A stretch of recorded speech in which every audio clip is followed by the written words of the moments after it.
విజయదత్తుడు రథం మీద నుంచి క్రిందికి దిగాడు. మహారాజ ప్రాసాదానికి కాపలాగా ఉన్న శూలధారులు, ధనుర్ధారులు, ఆయన సైనికులు విజయదత్తునికి వీరవందనం ఆచరించారు. విజయదత్తుడు తన రాకను అంతఃపురంలోకి తెలియపరిచాడు. లోనికి రావచ్చునని అనుమతి లభించింది.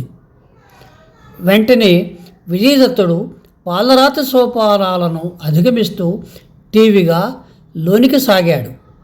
కరదీపికలతో ఇరువురు సైనికులు ప్రధాన ద్వారం వరకు ముందు నడిచారు. మహాసేనాధ్యక్షుని చూడగానే ప్రధాన ద్వారపాలకుడు తల వంచి నమస్కరించి ప్రధాన ద్వారాన్ని తెరిచాడు. విజయదత్తుడు లోనికి పోగానే తిరిగి ప్రధాన ద్వారం మూసివేయబడింది. మహాసేనాధ్యక్షుడు వచ్చిన వార్త ప్రాసాదంలోని పరిచారకులందరికీ తెలిసింది.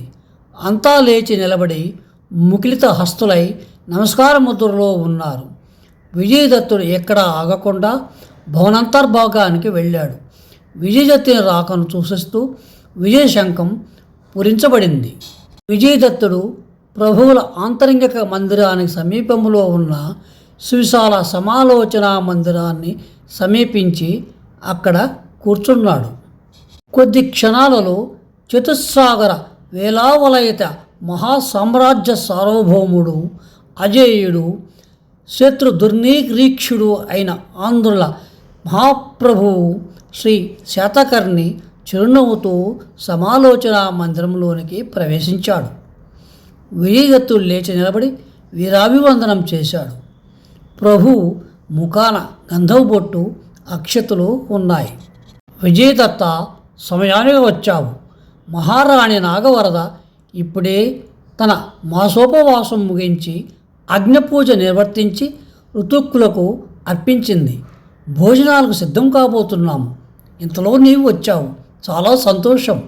నీవు వస్తే నాగవరదకు ఎంతో ఆనందం. 4 కొడుకులతో పాటు 5వ కుమారుని చూచినట్లు పొంగిపోతుంది. మీ అభిమానానికి కృతజ్ఞుణ్ణి. అత్యవసర రాజకార్యం మీద వచ్చాను.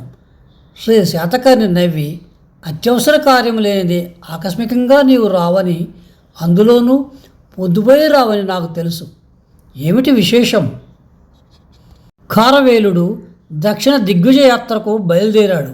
సైన్యం కృష్ణానదీ తీరంలోని ముసిగ నగరాభిముఖంగా సాగిపోతున్నది. శ్రీ శాతకర్ణి సాలోచనంగా ప్రశ్నించాడు. నీకు ఈ వార్త ఎప్పుడందింది? కొద్ది ఘడియల క్రితం.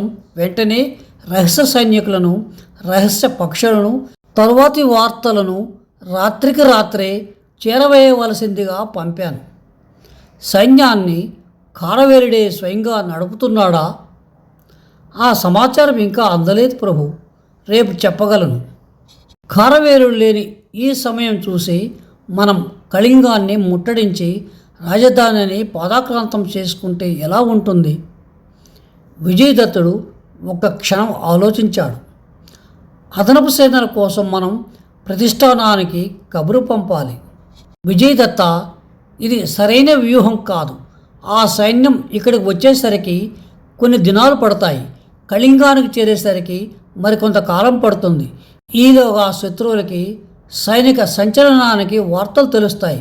కాబట్టి వెంటనే అక్కడ 10 లక్షల సైన్యాన్ని ప్రతి స్థానంలో ఉండేటట్లు, ఇక్కడ మరొక 4 లక్షల సైన్యం, ముఖ్యంగా ధనుర్ధారులు అదనంగా ఉండేటట్లు ఏర్పాటు చేస్తే ఎలా ఉంటుంది? విజయదత్తుడు చిరునవ్వు నవ్వి, అందుకు అవసరమైన పథకాలన్నీ తయారు చేశాను. మీకు నివేదించి మీ అనుమతి తీసుకుందామని నిరీక్షిస్తున్నాను. శ్రీ శాతకర్ణి ప్రశంసాసూచకంగా చిరునవ్వు నవ్వి, భోజనానికి వెళ్ళేది లెమ్ము. అభ్యంతర మందిరం లోపలికి వెళ్ళిపోయాడు. విజయదత్తుడు అనుసరించాడు. ఖారవేలుని గురించి ప్రభు ఏమీ చెప్పలేదు అంటే ఆలోచించి భోజనానంతరం వెళ్ళేలోగా చెప్తాడని అర్థమన్నమాట. శ్రీ శాతకర్ణి వెనుకగా విజయదత్తుడు యాగశాల లోపలికి ప్రవేశించాడు. మాసోపవాసని, గృహతాపవని, చరిత బ్రహ్మచర్య, దీర్ఘవ్రత, యజ్ఞదీక్షిత అయిన మహారాజ్ఞి నాగవరదాయిని అప్పటికే యజ్ఞం ముగించింది. హోత, అధర్యుడు, ఉద్గాత బ్రహ్మదాన విధులలో నిమగ్నమై ఉన్నారు.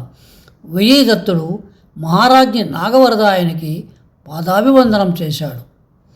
ఆమె చిరునవ్వు నవ్వి కారవేణుతో జరిగే యుద్ధంలో విజయం సంప్రాప్తించుగాక అని ఆశీర్వదించింది. సశేషం శుభం.